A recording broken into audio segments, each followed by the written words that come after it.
Hi, everyone. Welcome. I'm Jeff Myers with Scialytics, and I'm here with Dario Priolo, our Chief Marketing Officer, here to talk about TCO for LMS buyers. TCO is something we've been talking about recently, and I'm anxious to hear more about what it is, why it's important, and why people should be thinking about it. So, Dario, let's not keep people waiting any longer. What is TCO? Yeah, well, let's dive into the deck here, Jeff. So TCO, you may have heard this term before, but TCO is total cost of ownership, or in this case, LMS TCO, total cost of LMS ownership. And what we'll learn over the next 10 minutes or so is that there's a lot more to owning an LMS than just buying the individual licenses for the users. This sounds complicated. Is it something I need my lawyer to look over, or? Well, it's funny. I mean, you don't need your lawyer to look over it, but you may be accountable to your chief financial officer, right? And Right. what we'll learn here is that you know TCO, like, it's important because when you buy your learning management system, the actual total cost of ownership can be 5 to 7 times the price of quoted subscription fees. So, I'm sure when you're shopping for your LMS, you're going to all the different, review sites, you're going to websites of, whatever LMS providers, and you're looking at their pricing pages. Right. Well, I mean, the pricing page is going to show something. Usually it's a price broken down per user per month. And psychologically, you want that to be as low as possible. I mean, as a vendor, you don't want to give anybody sticker shock, and you certainly don't want to price yourself out of the market. So it's very common to, have as low a price there as possible, right? Absolutely. And she looks as shocked as I am right now about seeing that. But before you go any further, what can you equate TCO to outside of buying an LMS? What can people relate that to in their own lives or another part of business? Well, one might be, owning a car. So it's one thing, you go to a dealership and you buy a car, right? But then you have to get insurance.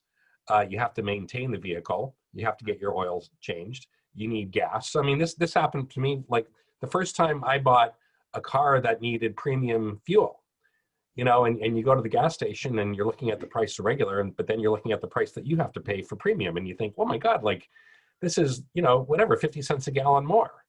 And it's one of those things to be like, well, boy, I never really thought of that at the time I bought the car.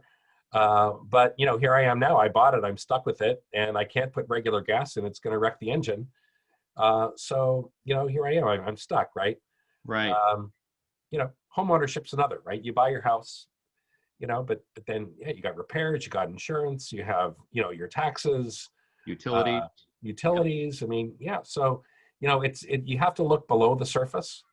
And I think people don't buy LMSs every day, right? So in many cases, they just may not know what they don't know, and they go into it with good intentions, and you try to do all the right things and ask the right questions, but sometimes you just don't know what questions to ask, or you get blindsided, Right. and that's really one of the things we're trying to avoid here. So with this little webinar here, trying to just help people understand the different elements of TCO and what they need to be thinking about. So again, what they can be doing is making a fair apples to apples comparison when they're comparing different vendors. That's great. Cool. So let's move on here, Jeff. So the first is around the components of TCO, and there's a consultant that we've worked with here at Digital Chalk Scialytics called Brian Chapman, and Brian's kind of like he's an LMS industry guru. He's incredibly detail oriented and very, very thorough. So it's been great working with Brian. And what he did was help us to really identify all of the factors that have to be considered when somebody is, looking to buy an LMS. I mean, Jeff, do these kind of make sense here? We'll jump into all of these, but Absolutely. And you can certainly see how, negotiating or shopping for an LMS, you see an estimated price up front, but there's a lot that happens not necessarily immediately after, but you can see down the road how some of these things might add up. And you might not, I want to use the word misled, but you might not have the whole picture. Right. And some of these are one-time fees and some of them are recurring fees. Mm-hmm. Right. So again, especially like at this time of the year, I mean, it's the end of October and, you're going to go into budgeting, right? Planning and budgeting for next year. Right. And again, it's one of those things like there's nothing worse than missing sort of a budget component. And then next thing you know, you're scrambling, right? You think, oh my God, I didn't expect to have that expense. And now I've got to figure out how to shuffle my other whatever, items or programs in order to cover up for something that, again, maybe I wasn't really considering or I didn't think through closely enough. Right. Or even if you did have the budget set aside, just something that's going to cost you more that it shouldn't. Right. Sure. So let's go into these. Set up an implementation. Yep. So obviously, this is an important one. And in some cases, maybe you have an LMS and you're moving to a different LMS. Maybe your needs have changed or you're not satisfied with your current vendor.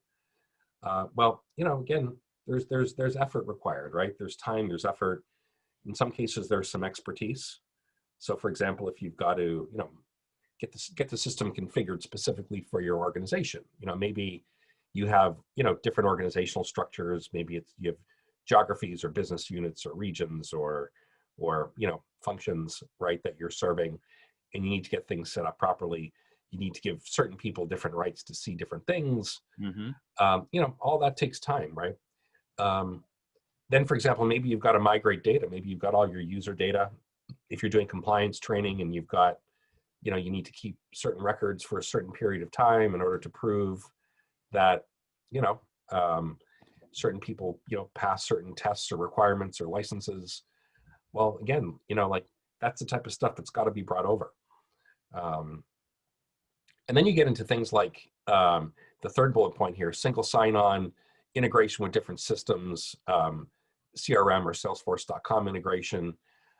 There's a lot of different things to consider. I mean, if you're really leveraging your system and it's plugged into a lot of different other systems, that can really create a domino effect. And you just, again, it is what it is. I mean, sometimes it's great if it's integrated because then you can really get a lot of value out of it. But if you're making a change or if you're getting started for the first time and you're expecting to integrate because you want to, get the most, the most leverage out of your system, you're going to have to spend some money probably in order to make all those connections happen. And Right. or maybe have your own resources to do it, your IT department. I mean, that's fine too. In some cases, maybe there are chargebacks. I mean, it's all things that you have to consider going in. So set up an implementation. What you're going to see often is that in some organizations, some LMS providers, set up an implementation is included, or it's included within a certain scope, right, of services. Mm-hmm. But others, it may not be included. And if it's not included, it's really important to get an understanding of, how much is that going to cost and how certain is that number, right? Because when you get into implementation, it's kind of like, you're opening Pandora's box.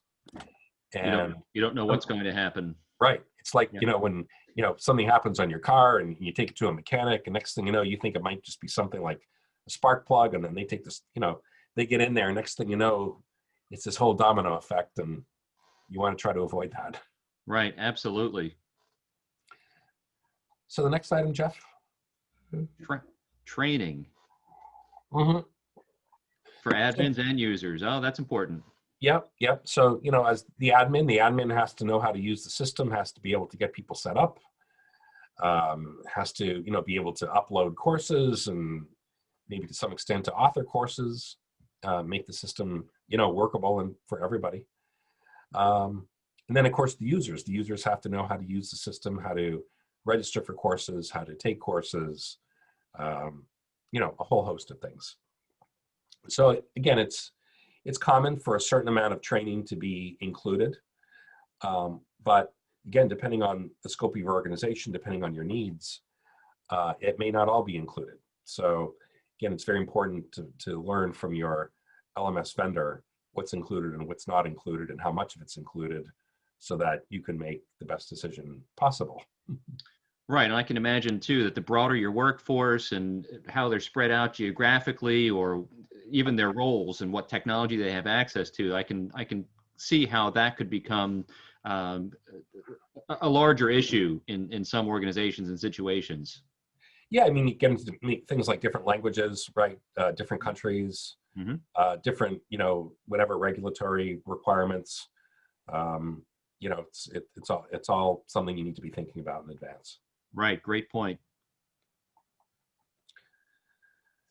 Subscription fees and hosting.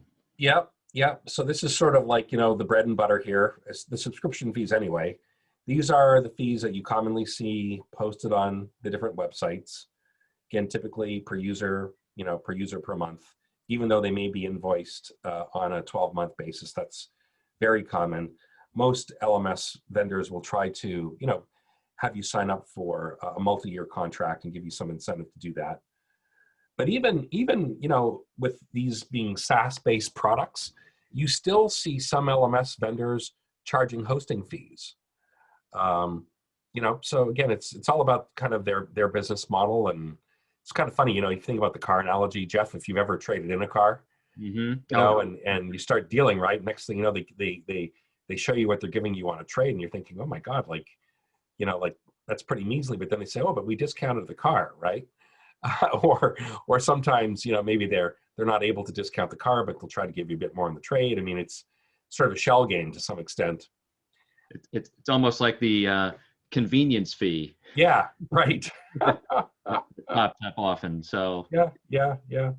The other thing is storage fees, right? So again, you have to know what you're getting yourself into, especially when it comes to an LMS, because if you've got a large course library and if you have to upload a lot of content into your LMS, and if you are only allotted a certain amount of free storage, what I've seen is that oftentimes they'll use storage really, I hate to say the word gouge, but they can gouge pretty hard if they charge premium prices for storage. I've seen before where, you're paying thousands of dollars a year for storage fees, and you look at the amount of storage, and if you look over, say, at like a box.com, they would charge you like $5 a year for that same amount of storage, right? It's not a very pleasant feeling to feel like you're being taken advantage of, but the fact is that it happens all the time. yeah, and you can easily see how in the environment we're in now, video and interactive components of training are so important to keep people engaged, but that also increases the amount of content and storage that might be required. So if you have to pay extra for that, I can see how that would be increase that total cost of ownership that we're talking about. Sure, like multimedia, right? MP4 files, videos. I mean, you name it, right? I mean, that stuff's great, high def. That stuff's wonderful, but again, the files tend to be really large, and Right. you have to be careful that there aren't a whole lot of restrictions around how much of that you can upload. Buyer beware. Here. What happens when things go south? Yeah. So Support for admins. Yep. Yeah. So again, this is one where you really have to get clarity on what the vendor is providing. Now, often vendors will provide, basic support for admins. So kind of during normal business hours, usually, Eastern time zone US, from 8 to 5. That's all good. Maybe they'll extend it a little bit to account for people on the West Coast of the US. But when you get into, whatever, needing global coverage, right? 24/7 support for admins, then vendors will charge a premium, and usually a pretty hefty premium. And the other group of support are end users or your learners, right? So for example, if you have one of your learners is trying to log into the system and they're not able to do so, maybe they've lost their password and they're trying to reset it, and for whatever reason they can't. Well, who's going to take that call, right? Maybe they're on the other side of the world, or maybe they're trying to learn, during non-business hours. I mean, that's very common now, right? One of the beauties of e-learning is, in theory, you should be able to do it, whenever you want. Right. Now, as an admin, you end up supporting people. Or if you want that premium support, end user support, you have to be prepared to pay the premium. And in some cases, so for example, 24/7, 365 admin support, that can be up to 1/3 of the cost of the licenses. Wow. And you throw end user and learner support, that's another third. So next thing you know, you've just bumped up the cost of your licenses by 66% because you want to provide, whatever that support to your admins and your learners. It gets very expensive very quickly if that's not sort of included, and if you're not clear about what your needs are and what you're going to get. Right. Now I'm thinking back to the woman on that earlier slide with the shocked look on her face. Yeah, That's yeah, what, and I'm also thinking about an ER visit. The things that happen outside the normal scope of time that you're paying, as you said, a premium for. Something above and beyond. sure. And the other side of that is just the expectations, right, of your users and your admins. Users, they don't want to not be able to log in, right? You don't want satisfaction issues on the other side. So, some of this stuff is really valuable. You want people to be able to, access the system when they want it, when they need it, to get what they want done, without a whole lot of fuss. If they have a problem, it's great when you can give them that support anytime they want it or need it, right? Especially as we're all working remotely still, and as you said, also fluidly outside maybe business hours, normal business hours, and kind of doing this training and learning on our own time. Sure, absolutely. Cool, let's go on the next one here. So the next are the, recurring annual fees. Uh-oh. Uh-oh. Guarding my wallet here. I know. These are the ones that, the gifts that keep on giving, right? At least for the vendor. But again, you have to kind of take a deeper look here. Obviously, you're going to have your subscription fees. That's common. That's just typically the way that this works now. Mm-hmm. But the hosting fee, that can be an annual fee, right? You could have things like staging environments or sandboxes, API fees, integration fees, uses of multiple domains, all that stuff, right? That just typically you're paying for that every year. And then there are things like course authoring software, right? So we haven't talked too much about course authoring yet, but once you have your platform, you want to be able to create courses for it. You want to buy courses or license courses. Course authoring software, $1,300 per user per year for Adobe Captivate, very common program, but again, they don't give it away. It's not free. Mm-hmm. Things like your video hosting service. A lot of these LMSs, don't really provide a video host. So, you have to get like a Vimeo account or something like that, and then you link to your videos. But again, you may have to purchase that. So all of this stuff factors into the total cost of ownership. And adds up quickly. It sure does. Who doesn't want custom course development?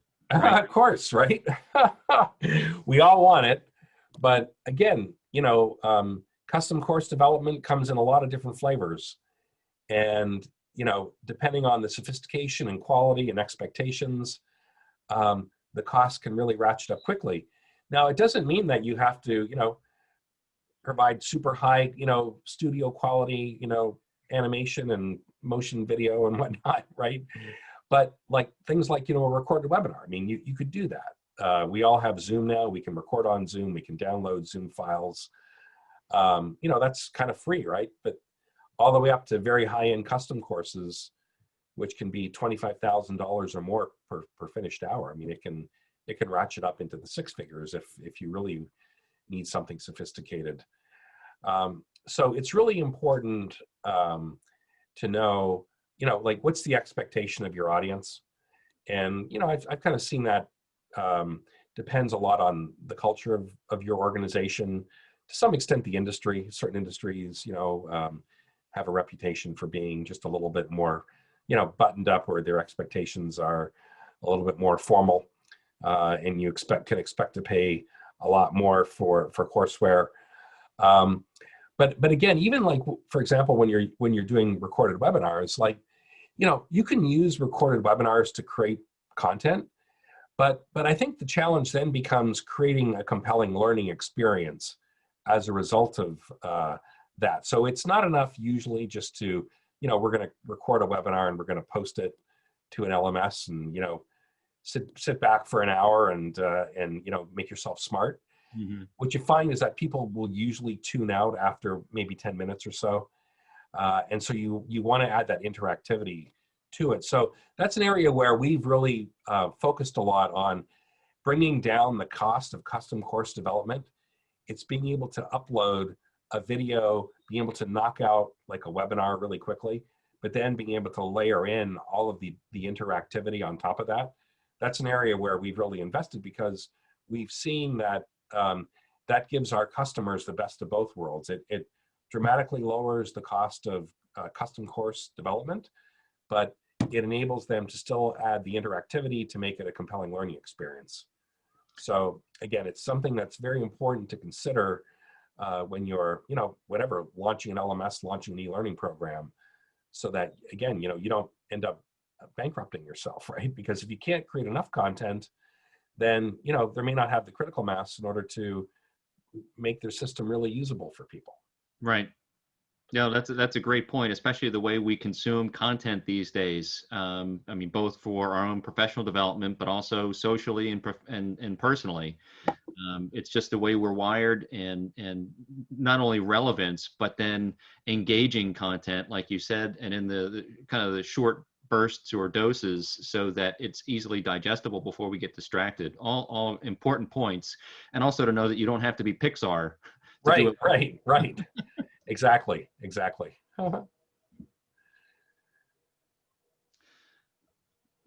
But then off the shelf, I mean, sometimes what's already there is good enough, and it works. Yeah, and in some cases, like, for example, when you get into things like compliance training, Mm-hmm. like, you don't want to be making that stuff up on your own. Like, you really do need experts that are kind of with their finger on the pulse of all the latest, legislation and regulations. Like, that stuff changes a lot. So it's inevitable that you're going to need off-the-shelf courses. And again, I think it's important to really know, like, what are you using your LMS for? And based on that, what content do you need, and what content is going to be best provided off the shelf? And what are you going to do yourself? I mean, there are lots of providers out there. There's a pretty wide discrepancy, I think, disparity in prices and quality. So it's the type of thing where, you're going to have to probably do a little bit of investigation and shopping to find something that's right for you. You can certainly find, low cost stuff out there, but, whether it meets sort of the needs and expectation of your organization, that's, again, just something to think about. Right. And it's still relevant for you, and all the things that we've been talking about, right? Yep. So when you kind of like, just pull it all together, what we've done here is we've created this, we call it a simplified TCO calculator. Okay. And we'd certainly be willing to share this with anybody who's interested. But what we've done here is we've then this is for year one, and you can build it out for subsequent years. But we've identified all the different components that you need to consider. And then we've gone through and we've done some competitive benchmarking. So with Digital Chalk, for the most part, setup and implementation is included. With our competitors, I mean, you can go anywhere from, a low of, say, 4,000 to a high of 10,000 and even beyond that. But that's sort of like the typical range that we see our customers coming up against. We include training for admins and end users. That's all included. Again, not always, the case, right? Right. Then you can see here line 3, LMS licensing and hosting. Again, this is typically the stuff that is published on websites. So, our philosophy is that, we want one simple, transparent price. The price is the price, and everything is included. Not every one of our competitors is like that. In fact, very rarely are they like that. You can see that, I mean, there are competitors that have lower prices than we do. At least, the LMS licensing and hosting price is lower that they advertise on their website. But then you have to really look at all the other components that not all either they include or don't include. Yep. same for support for admins and end users. Again, we provide 24/7 support for both. Okay, that's included, you know, including end users, Jeff. So that's one of those things like, you know, if you've got an end user that is having a problem and, you know, it's 8 o'clock at night and, you know, whatever, you're with your kids or, you know, trying to help them get their homework done. Well, guess what? We're going to get the first call. You know, you don't have to worry about getting the call. And in about 90% of the cases, we're able to resolve that issue on that first call. So most of the support items that we see come through are pretty basic. It's not about the system's broken. It's more about the user just doesn't quite know what to do or where to find something, and we're able to help them get through that really quickly. Yep. But that's basically like a free resource. Like, you know, when we're doing that for you, you don't have to do that. You don't have a person that you have to sort of dedicate to do that, you know, on call or dedicated. So again, it's all there, right? That must be a huge selling point. That's taking a big burden off of those admins. It is. So it's saving money, but it's also peace of mind, right? It's peace of mind knowing that your users are going to get the support that they need, and you don't have to worry about it. You know, like, you know, whatever 5:30, 6 o'clock rolls around, and you know, you're now off the clock, and you're you know, whatever, doing what you want to do. Well, guess what? You don't have to worry about these other things. Unusual. That's great. Yep. Then we get into the recurring annual fees. Again, you know, what one of the things that we do is we talked a little bit about interactive video, but all of the course authoring capabilities that you need is included within our system. So you don't need to buy, you know, course authoring software. All the video hosting is included with our system. You don't need a separate video host. You know, all the product hosting is included. All the API fees are included. So again, you know, very, very, you know, recurring annual fees. The only recurring annual fee is the LMS license, and any sort of like, you know, off the shelf content that you want to license for multiple years, which again can amount to a really big savings. Right. Custom course development, again, we talked about that, right? Like, we have the ability to, you know, enable our customers to upload things like Zoom recordings and then layer over, chapter them out without having to bring them into any kind of video editing software. None of that's required. You don't need a professional video editor. You don't need a videographer. You don't need the software. You don't need the tools. You don't need, like, you know, a super powerful MacBook. You can just bring them in and then overlay all of the interactivity, create all the chapters. It's very economical and for the most part, extremely effective. Wow. Amounting to a huge savings. And then finally, you know, off-the-shelf courses, you can get those anywhere. I mean, we encourage you to, I mean, we certainly provide off-the-shelf courses through some of our content partners, but, you know, you can go out and shop anywhere you want, get the best price for you, find the best fit for you. If we can help you, then great. But for the most part, you know, it doesn't matter what LMS provider you use, you're going to, you know, whatever, you find your own off-the-shelf content. Right. So when you look at the total cost of ownership, Jeff, again, you know, we typically come in considerably lower than our competition because of our kind of, you know, pricing transparency policy. You know, one price, the price is the price, and the fact that we include so much support and all of the course authoring capabilities is included. And ultimately, what you can see here is that, you know, when we do these benchmarking studies regularly, but, you know, in this case, you know, we did a model here, company with 500 users that needed 12 custom courses, 15 off-the-shelf courses. And you can see here that, you know, our TCO, right, TCO for digital chalk comes in at about $15 per user per month. And our competitor that quoted a lower LMS licensing fee on their website is actually 40% higher when you look at all the different other things that they charge for. And of course, competition on the high side is considerably, it's more than double. So again, it's really important to understand total cost of ownership for an LMS. It's important to dig deep, right, to model it out and to, you know, whatever, make a proper apples to apples comparison. And when we do that, like we want our clients and our customers to be educated, right? Because we believe that when they are, we come out on top a lot more than we don't. So, Right. I mean, that says to me confidence in the platform and value per user. We're not trying to find ways to upcharge and add those other line items. I'm seeing all those line items of zeros, and I mean, there's certainly areas where we could be charging, but we don't, because we're confident in what we want our clients to realize. yep, absolutely. Absolutely. So again, just kind of wrapping up here, we'd be more than happy to share our TCO calculator. I mean, what you're looking at here is a simplified one. We have some very complex ones, I mean, where you can get down to the most minute detail. So if this is something that's of interest to you, I encourage you to visit www.sialytics.com/LMSTCO.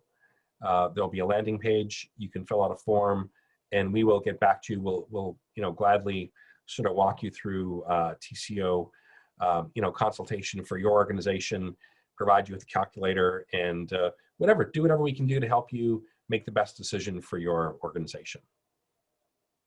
That's great. Thank you so much for explaining all of that and really getting into the detail. It's easy to see one price and make an assumption, but there's a lot more to know. There is, Jeff. So thanks so much, Jeff, for your time, and thanks everybody for watching. And like I said, feel free to visit us online at that web address, and we'd be more than happy to help you.